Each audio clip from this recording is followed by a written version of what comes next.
the 350. The 350 and I are no longer going to be together. It needs its final cleaning, some rest, and then it'll also be put on Craigslist. The 350 has done me well. It has been the choice bike for the past 4 years, and I'm always happy every time I ride it.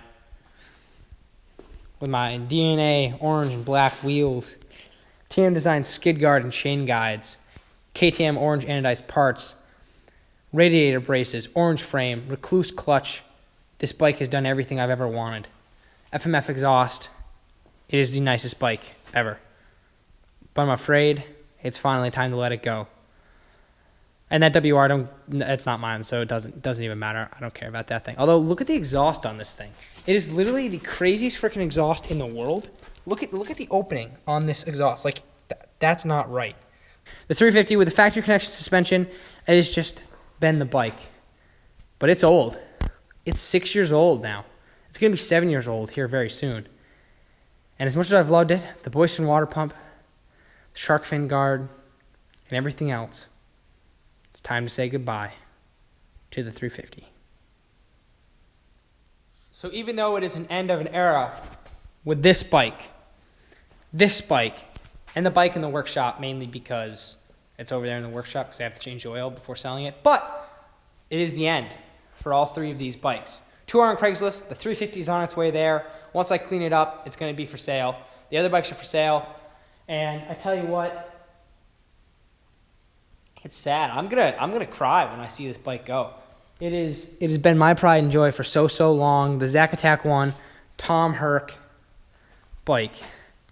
It's been through a lot, and I have loved about 60 hours. I put about 60 hours on it, which doesn't seem like a ton, but, between that bike and I rode the KX a little bit, and I've been busy the past 3 years, that was a decent bit of time.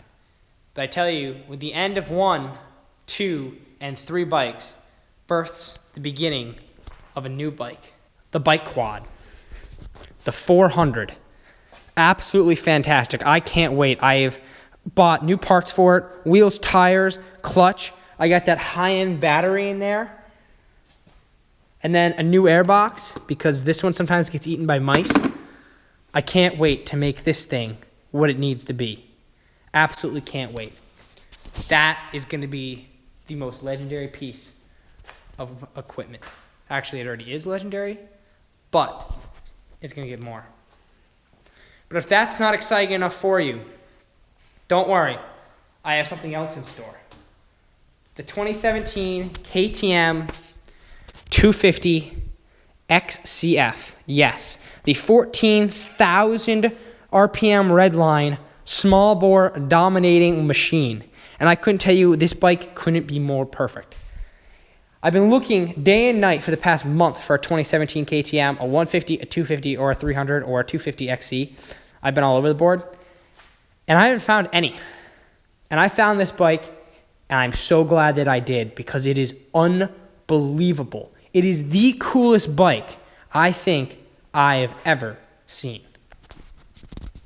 Yes, it is cooler than my 350. This bike has everything.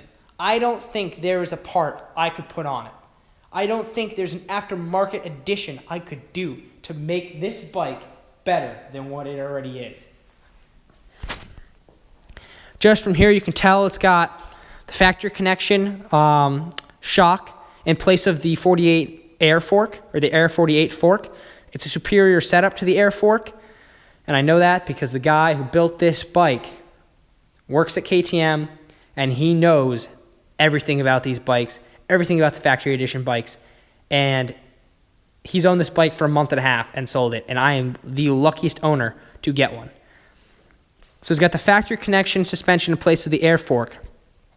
It's got radiator braces and guards, full FMF stainless exhaust, Recluse Core EXP 3.0 clutch, skid plate, carbon fiber bits, full wraparound hand guards, linkage skid protector, shark fin protector, some bleeder thing on the rear shock that I really didn't understand because I don't know all that much about suspension. But anyways, that was cool in aftermarket. He runs engine ice, which is pretty normal. I sometimes run Evans coolant. all high performance, high temperature brake fluid in front and rear.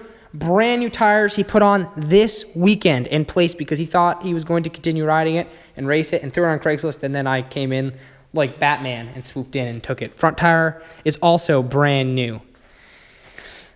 It has the TM Designs chain guard, O-ring chain, of course, with a nice orange sprocket, which doesn't really matter because they get dinged up anyways.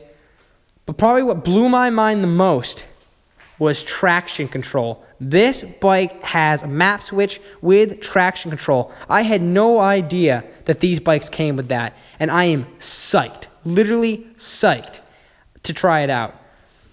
This upcoming weekend, I'm going to be racing Knobby Acres. This video is probably going to go out on Friday. It is Tuesday, the day I picked it up. This bike is unbelievable.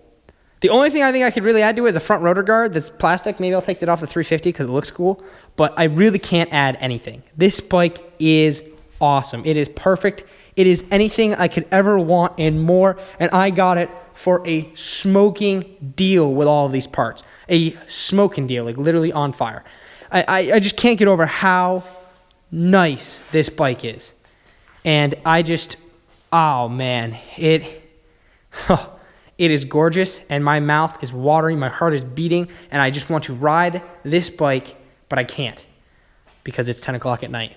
So tomorrow, I'm going to have to take this thing out for a spin. Oh, another thing it has these Fusion handlebars here with the shock absorber setup thing. I really actually don't know anything about these other than they're expensive, but they're apparently very useful, and they help take some of the shock out of when you ride so it doesn't transfer into your arms as much, which is pretty sweet. So I can't wait to test out how that is because I don't really know much about it. But those are really cool. I've always heard about them, but I've never ridden a bike with them. Obviously, KTM hour meter showing 12.9 hours. I mean, this bike is so beautiful. I just can't get over it. Carbon fiber protectors on the shock there, carbon fiber wrap. This thing, oh man, it is... It's glorious. As much as I truly love the 350, I think this bike is going to be one of the best bikes ever. 14,000 RPM redline, 218 pounds stock with no fuel. Yes, that's lighter than the equivalent 252 stroke. Check it. It's true. Obviously, it's not with fuel probably and all the bits that are on here. It probably weighs, I think the guy said around 230 pounds. But anyways, my 350 probably weighs 250 to 260 pounds. That thing is an unbelievable tank, and it's too heavy. I can't take that anymore. So this bike, oh gosh, I just want to ride it right now, and I can't, and it's unbelievable. Literally unbelievable. And I'll see you at Knobby Acres with this bike.